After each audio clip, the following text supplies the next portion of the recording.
Welcome to the Growth Engine podcast. In today's episode, we're delighted to be joined by Leanne Barnham. Leanne is the Global Head of Marketing at Brooks Macdonald and has more than 15 years in investment management and has a deep knowledge of marketing in this sector.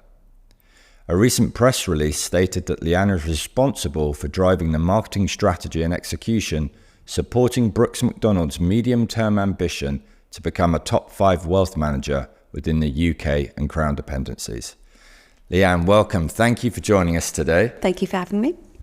Could we start by maybe expanding on your role and responsibilities within Brooks Macdonald? Yeah, so the Global Head of Marketing role is actually a newly created role, which I think is kind of testament to the growth ambitions of the organisation by putting in this role that will sit across the different channels that we have. One of the interesting things is we were looking at, obviously data is going to be really integral to how we do that and drive that growth, because we need to have that understanding of our client base. As I came in March, we embarked kind of straight away on implementing Salesforce. So what was really interesting, I think through legacy systems and acquisitions, Brooks ended up having 7 different CRM systems. And as any marketing person will know, trying to manage data across a number of systems like that can be a nightmare. So that's where we started really on looking at Salesforce. How can we get that kind of one central source of truth for the data and then build from there? How do you actually start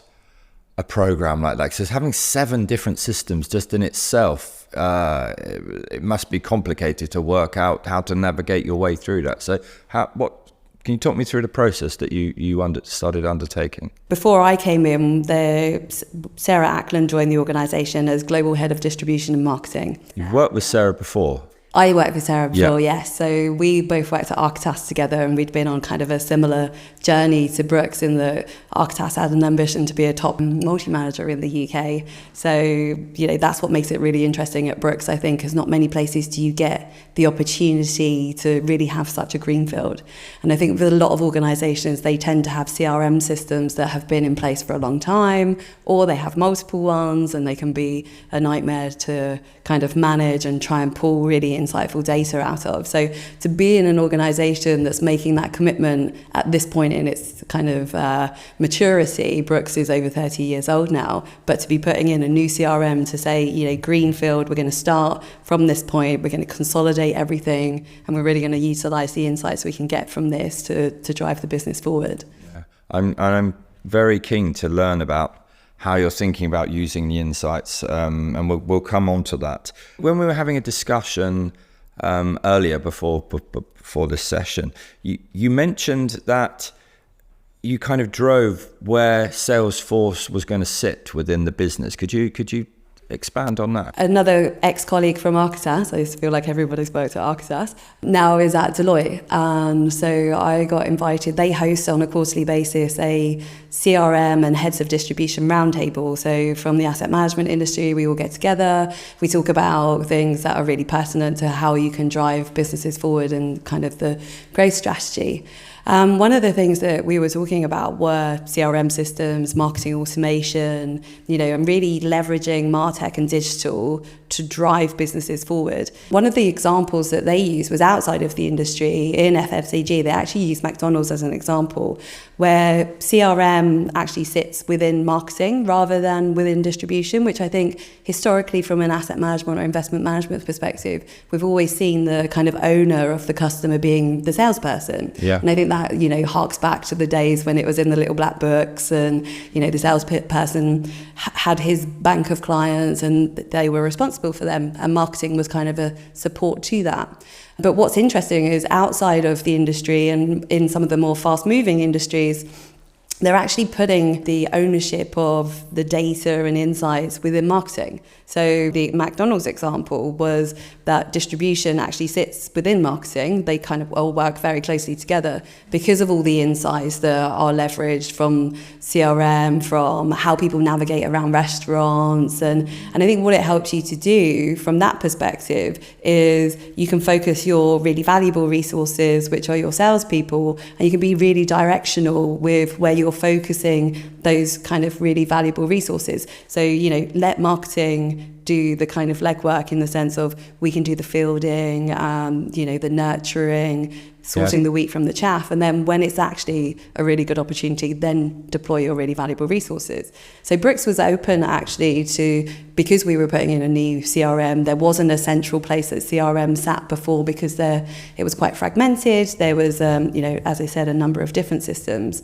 So when I went in, I kind of put my hand up and I said, we could put CRM within marketing. And then what we can do is we bring in marketing automation. So we're using the marketing cloud that's part of Salesforce. And then what we can do is we can really, I think everybody talks about marketing qualified leads. I'm not sure if we all, from an asset management or investment management perspective, have got to that stage yet. But I think this really gives us the opportunity to do that. So, leveraging data sources, putting people into the funnel. Because from a Brooks' perspective is we have the intermediary side of the business, but also private client. So it's really interesting to be building out a database and what you can gather on someone who's a private investor versus an intermediary. So I think we've got a really great opportunity here, I think, to do something different.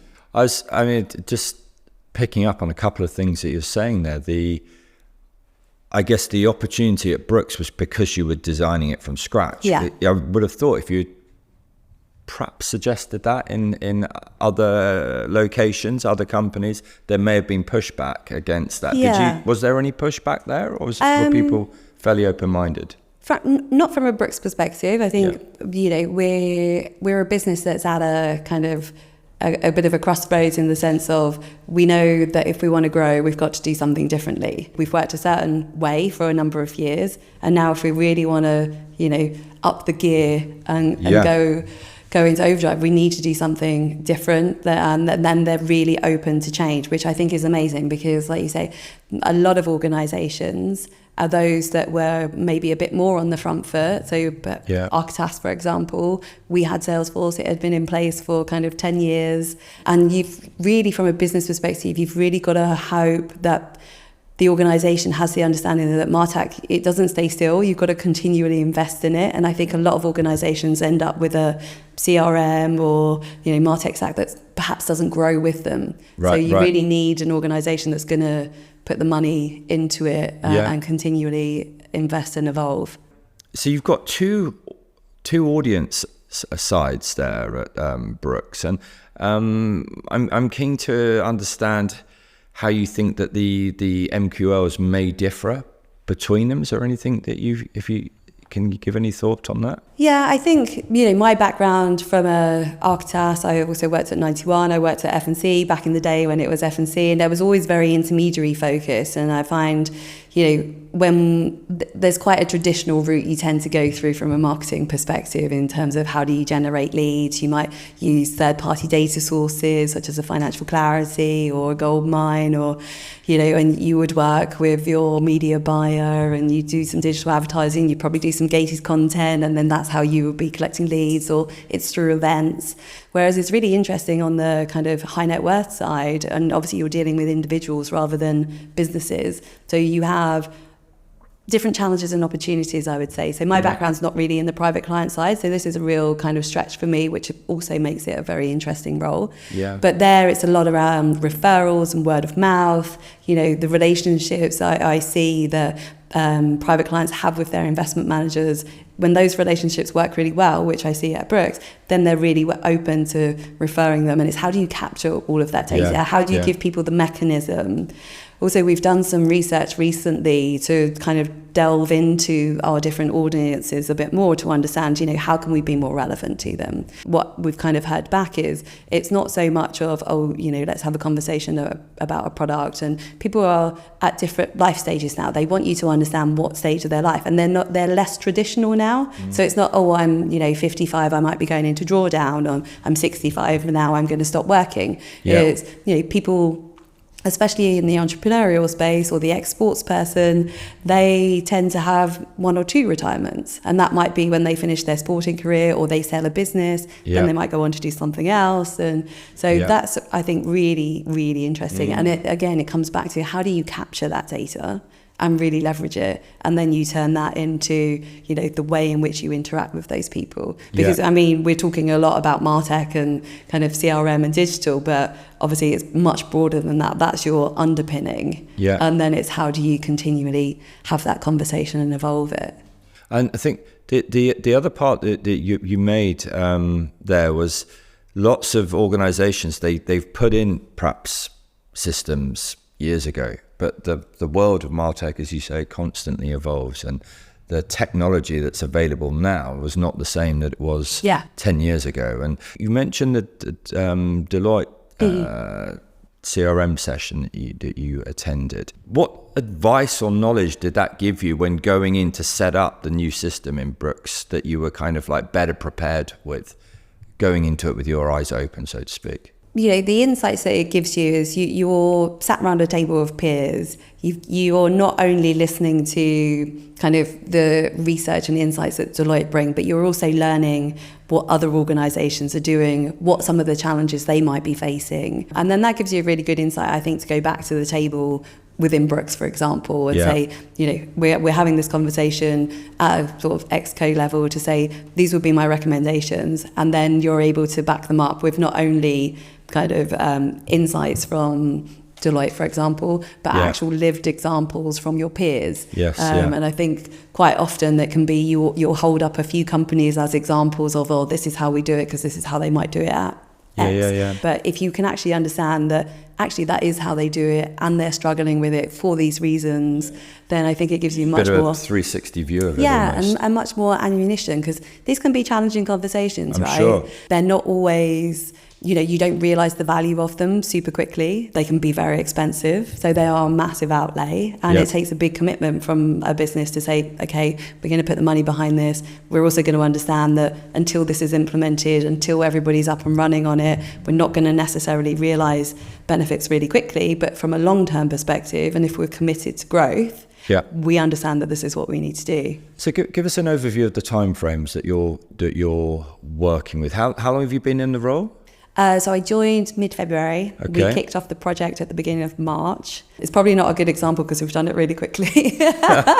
Well, phase one anyway. So phase one, because as I said, we have a number of different kind of CRM systems that we're trying to consolidate. So we're batching those up into let's deal with it. So today we kind of have our UK investment management, our international business and private client business. So phase one was migrating the UK investment management business on, and we went live with that mid-July. So from March to mid-July, which I think is probably even Salesforce would say is quite extraordinary. Hit the ground running. And then we're in the midst of Pardot implementation at the moment. So we should be finished with that at the end of September. And then we begin the scoping for phase two, and that will be migrating the international business and the private client business. Right. And we would hope to have all of that finished by June next year. Wow. And then what? When you've got all of the kit in, and then the shackles are off, and we go, right? No, then it's all eyes on us to kind of really demonstrate what those benefits are. But I think the thing is like, you've got to always remember the quality of the data, and the data for integrity is something that doesn't stop. And it's constantly keeping people motivated and engaged. I think the fact that we had such challenges with data in the sense that it was very fragmented. I'm working with a distribution team who are asking for a CRM, rather than, in many other organisations where I've been and there's been an implementation, it's you're trying to take my clients away from me, you're big brothering me. Whereas it's completely the reverse. Which that's refreshing. It's really refreshing, and I actually feel super, super blessed for that, because that can be a huge challenge in itself. So once that's all, once it's all implemented, up and running, I think that's when marketing kind of comes into its own, in the sense of right now it's how do we use segmentation, how do we start really enriching the data with all the campaigns that we're doing, with the events, how do we make it all joined up? And the more and more we can enrich that data, the more and more relevant we can be. And then hopefully that's when we start really realising the benefits, because we'll actually start resonating with kind of our clients much more. Have you done almost any experiments or any pilots so far that you can share? Well, obviously, the first question when we went live mid-July, and now we're in September, is like, have we seen any benefits yet? Yes. Okay, we're live. Yeah. Now what? It's like, well, how, is this working out for us? Have we spent our money wisely? So we have our distribution teams, but also our investment managers who are having relationships with clients through advisors. So they are all on this kind of Salesforce. And what was happening before was an IM might speak to a client, and then that wasn't being captured in the same system as the distribution team were using. Like the BDM would not know whether the IM had spoken to the advisor or the client, and vice versa. So we're seeing much better already engagement in utilising the system because people are realising the benefit of it. But two, the service that we're offering to the client or the end recipient of that, because they now get a much more joined up interaction with Brooks, whereas before it'd be like, well, actually I already spoke to your BDM, and it's like, oh, sorry, we didn't realise you'd already been contacted. So so although not like real tangible benefits, I think from the perspective from a brand reputation perspective and service, and also buy-in, I guess, internal buy-in. And we're actually, so although we've gone live with phase one, what we're doing is we've gone back to the users and we've said to them, are there any enhancements that you would like? Are there any small tweaks that we can do? Now you've been using it for a month and a half. How's it working for you? So to keep that ongoing engagement, because it's really that hearts and minds piece. Once you lose that, it's so hard to get back. It's really hard to get in the beginning, but we were very lucky because everybody wanted it. But you have that one chance to make a first impression, and if we didn't get that right, or we don't keep that ongoing engagement, then again, that's where we will fail. And is there anything that's driving or affecting this with the changes for like on the Consumer Duty Act? Is there anything in that's you're mindful of looking to utilise this in order to help Brooks in that area? I think anywhere where, if we look at what Consumer Duty is trying to do in bring transparency, improve the value to clients, the more data, again, that we can capture, the more we can understand the clients that we're marketing to, even if that is intermediated by an advisor, that's where we're really going to be able to demonstrate value again from a regulatory perspective. Because if we were to be audited, to have really clear records of how we're engaging with people, what we're sharing with them. And I think, again, it comes back to that relevance piece. We need to demonstrate that what we are marketing is relevant to target audiences. And the more we're able to demonstrate that through engagement with marketing activity, distribution activity, I think can only be kind of helpful from that perspective. And then you have the regulatory side in terms of the risk mitigation, which is also a really good one when you're trying to sell into an exco of it's going to help us mitigate risk. It's going to be great for audit trails. But it is true in the sense of, if you've got this central repository where if we were to get audited and the FCA came in and said, tell me all of the interactions and what you've sent, and it's all there, and it's, we wouldn't be scrabbling around in files on the drive to try and find all of that. And it's also just making me think of the medium-term ambition to become a top 5 wealth manager within the UK. Perhaps you could remind us where Brooks are currently, and so we can get an appreciation of the scale of that ambition. Yeah, from kind of size-wise, we are around, the last numbers I saw, I think, is 12 or 13. So we're kind of mid-table, which I think is interesting because a lot of, I come from asset management side rather than wealth management. And I always found that whenever we would talk about wealth managers with our wealth management division, Brooks was always in the kind of top 3 names that we would be talking about. You kind of got your SJPs, your Bruins, your Brooks. So I was quite surprised when I went in, and actually when you kind of look under the surface, it's like, oh, we're sort of mid-table. But what that does mean is that we have got everything to play for, right? So there's lots of growth opportunity. Top 5 wealth manager in the medium term, I think, we could probably be a bit more ambitious, but I don't want to put a target on myself. No, wise, very wise. And I think that growth that you're going to be going through with everything that we're talking about, with organising the data, getting intelligence in for MQLs into sales teams, that's enabling the sales team to do more, because clearly the growth has to come from winning more business, doesn't it? So what is the sort of, I guess, how you bring the sales team on board with you in order to say, right, we've got this in place now, we're going to be going on this journey together. Is there anything you can share with us about how you bring that hearts and minds on with them, or they, like you say, they're already bought in? Yeah, I think, like I said, I was very lucky because they were already brought in. But equally, I've been in organisations where, like I said, there's a very much or these are my clients. Like, yeah, you know, you don't need to get involved. Because that's what I've heard before. You know, people are like protective, and it's like, no, yeah, I'll deal with my top 30, 40 clients. But then you're like, yes, but you've also managing 500 clients. How can you? Yeah. And it's an experience I had previously. I mean, I can remember sitting down with we will not name any names, but a CEO of an organisation I'd worked at, and we were talking about digital marketing and the need to kind of invest. And he said to me, we've got, kind of 6,000 clients globally. I don't need to, we should know them individually. We should personally know them. I don't need a system to kind of tell me how to talk to them. My counter to that would be, but imagine how better those conversations are going to go and how more relevant are they going to be if you were having those conversations. And because I'm not saying that this replaces the salespeople, what I'm trying to do, what we're trying to achieve is we're going to make it way more relevant. So those doors are already half open by the time they're going to knock on them. Yeah. So it's all very well saying, oh, these are my 40 clients and I know them really well, but that's not where you're going to get growth from. And, you've always got to be thinking, if you've got this consolidation of assets within your client base, if they start dropping off, if they sell their business, they might love you and they might stay with you. But if they sell their business and that next person that comes through decides that they want to take it off to who they've been working for or with, then that becomes a problem, right? If you don't have this tail that's constantly being nurtured. And you think, we all talk about the funnel and it's filling up the top of the funnel, and you have to have this constant cycle. So this would always be my kind of counter to a salesperson who says, well, we've got all these clients, blah, blah, blah, blah.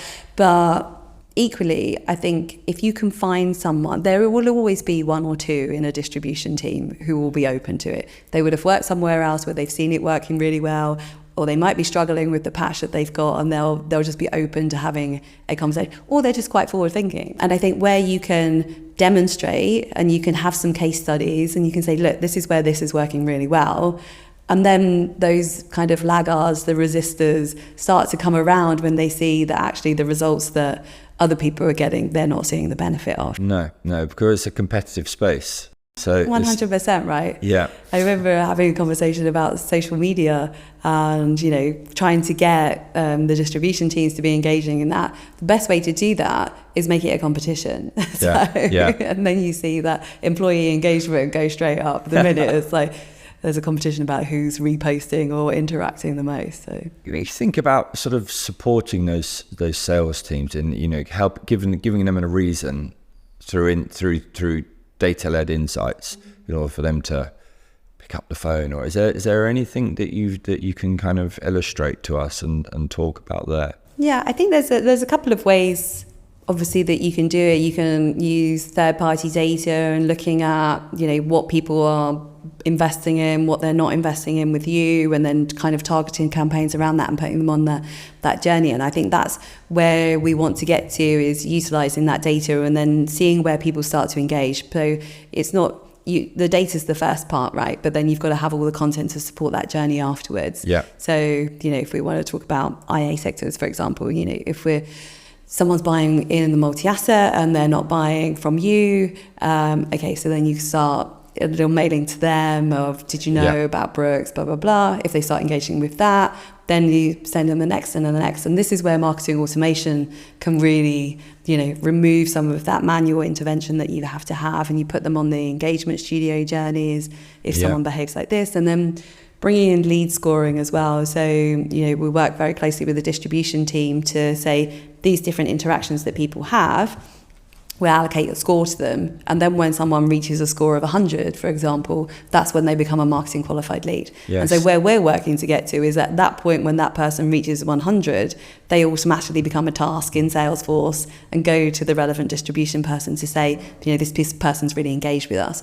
And when they go and look at that person in Salesforce, they can see all the interactions. So they know what that person's downloaded. Yeah. So when they pick up the phone, it's not really cold. It's kind of warmed up. They know what to talk to them about, and also the person's almost expecting that call because they've been interacting with Brooks with all those different. And then it's like when they are on board, it's, keeping that person engaged, warm. What do they need from a business perspective? So as well as it's supporting the distribution team, it's also about supporting the intermediary and that from that side of the business. And what we see resonates the most is when someone starts working with you from an advisor perspective, they then want you to help them sell your organization or your products to their clients. So the more you can give them that's client facing, that they can so you become that partner to them. You're almost like an outsourced marketing agency in the sense of you're giving them collateral, even to the point you can do social posts that you can give them that they can put on their own social channels, co-branding, all of that kind of stuff. So as much as we're talking about digital and CRM and data, once that person is working with you, then it becomes much more around the traditional marketing assets and collateral. So that's an interesting point you make about almost becoming an outsourced agency to the advisors. In a way, you're helping them market their business, gain growth themselves. Yeah, because a lot of these advisors, they're not just advisors, they're business owners, right? And they also have to grow their business, attract new clients, retain clients,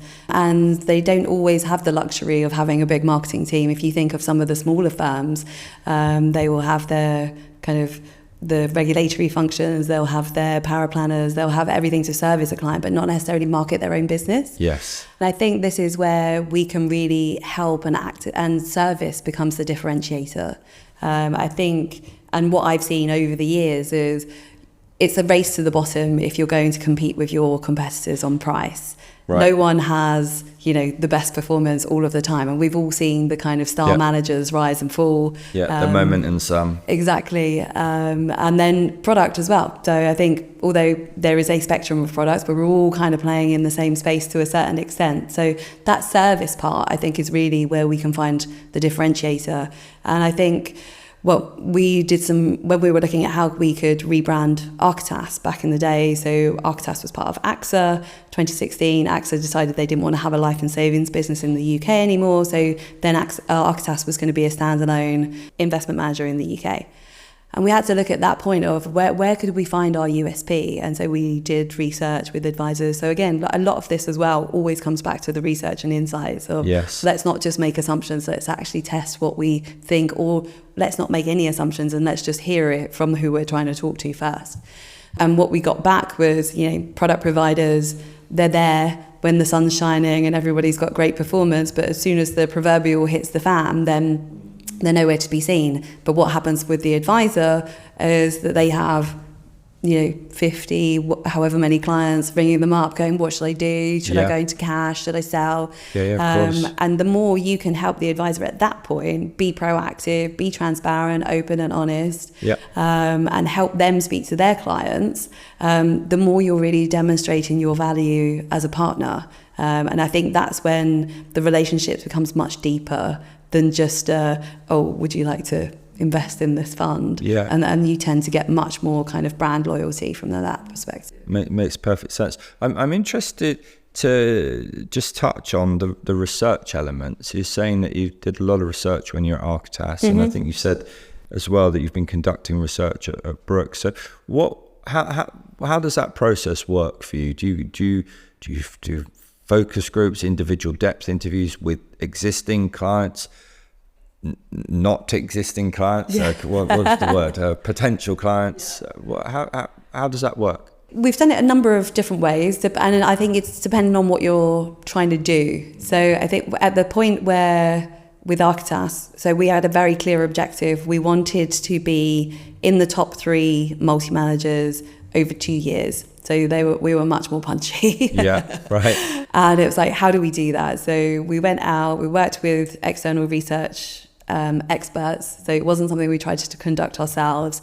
We spoke to 250 advisor firms, not necessarily ones that dealt with us. So we gave them some of our clients to contact, but equally we wanted people that didn't work with us because we really wanted to understand, one, what's the challenges you see just generally, and 2, what's the challenges you see with working with Architas or the opportunities, so that we could really, take it to that next level. And then we carried on that research. And so the objective of that kind of initiative was to raise Architas's brand.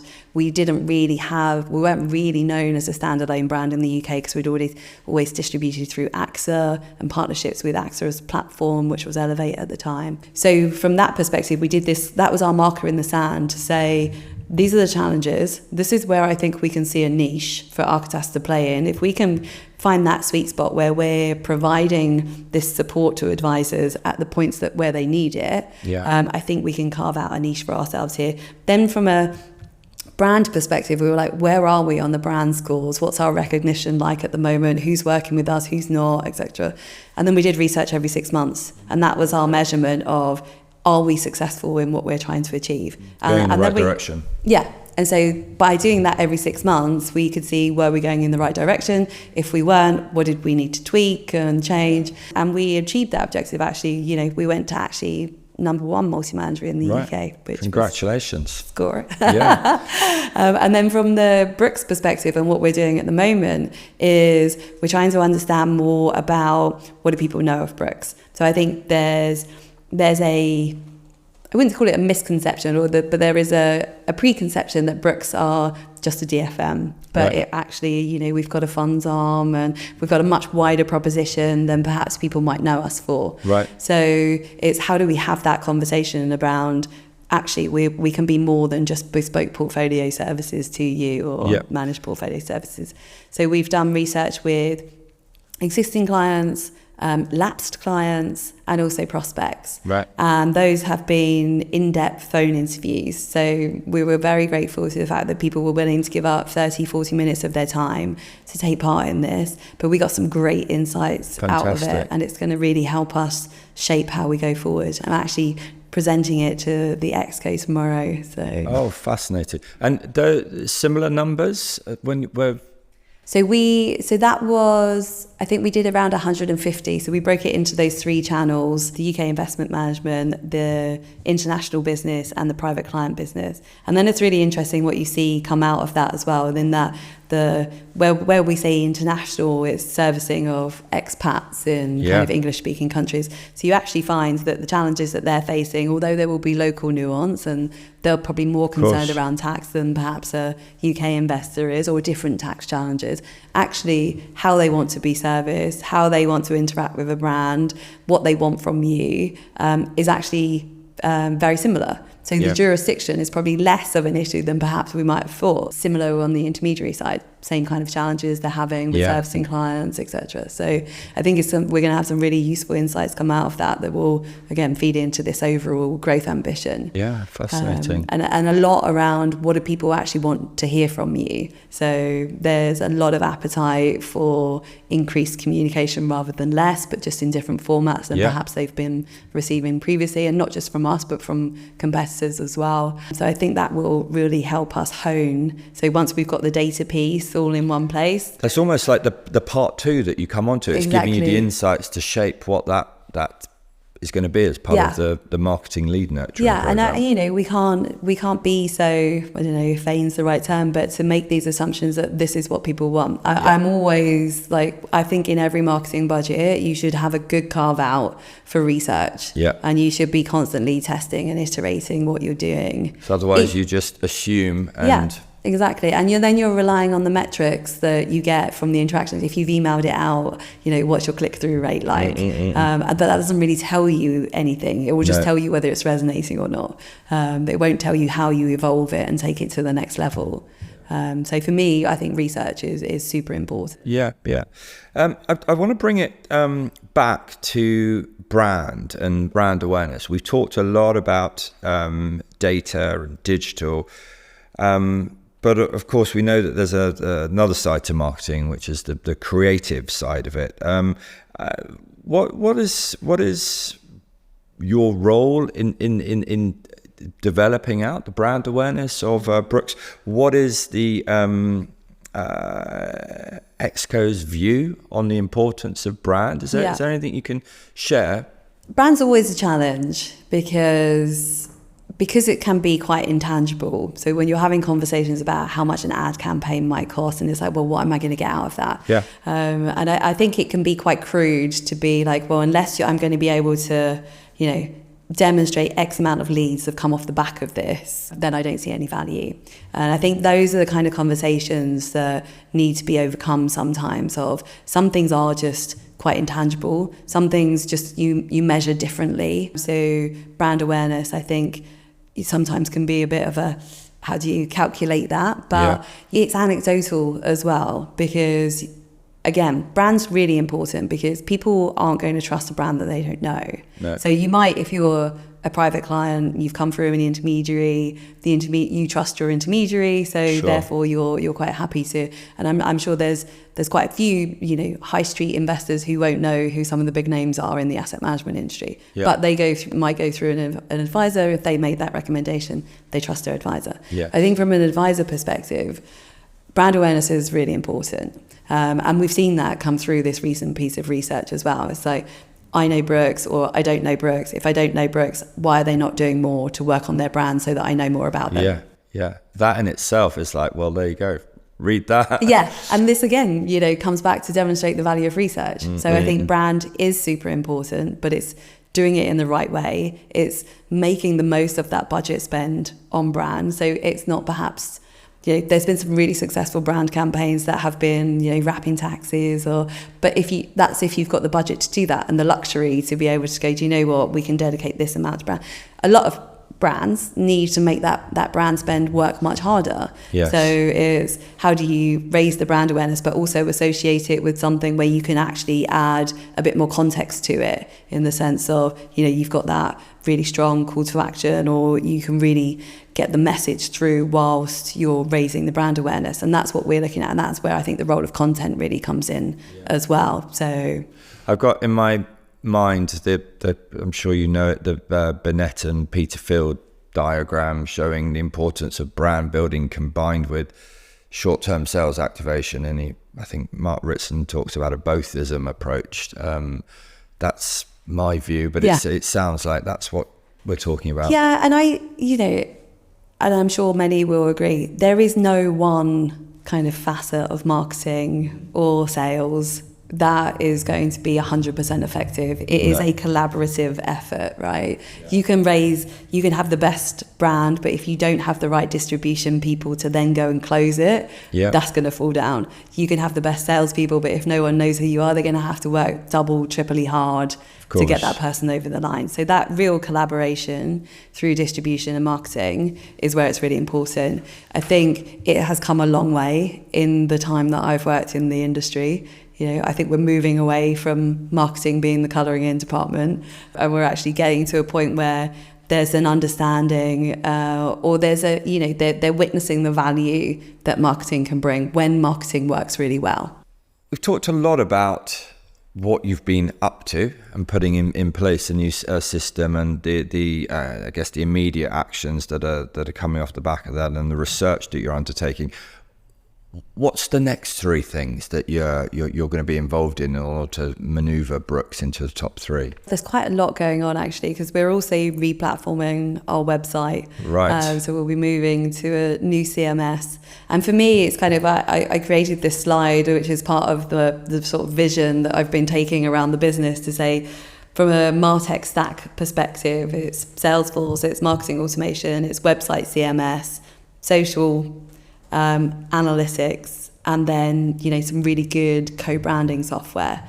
So these are the kind of the next three things, and I see it almost as foundations. So it's, let's get our house in order. We need the house built on really strong foundations. So data being one, really strong MarTech stack, to enable us to do all that we need to be able to do. Having the right processes as well. So I think now when we've got all of this stuff, it's only going to be scalable if it's robust and repeatable. Yeah. So we need to make sure we've got really clearly defined processes to then, where we are doing this activity, we're following a process is going from the marketing automation piece into Salesforce, and then how are we tracking that activity through Salesforce? So it's all very well we can give all the marketing engagement metrics, but we also want to be looking at the distribution metrics as well. How is that converting? Because it is very difficult, I think, in a lot of marketing activity to really demonstrate ROI. Yeah. But when it's going through a system like that, you can really start to add some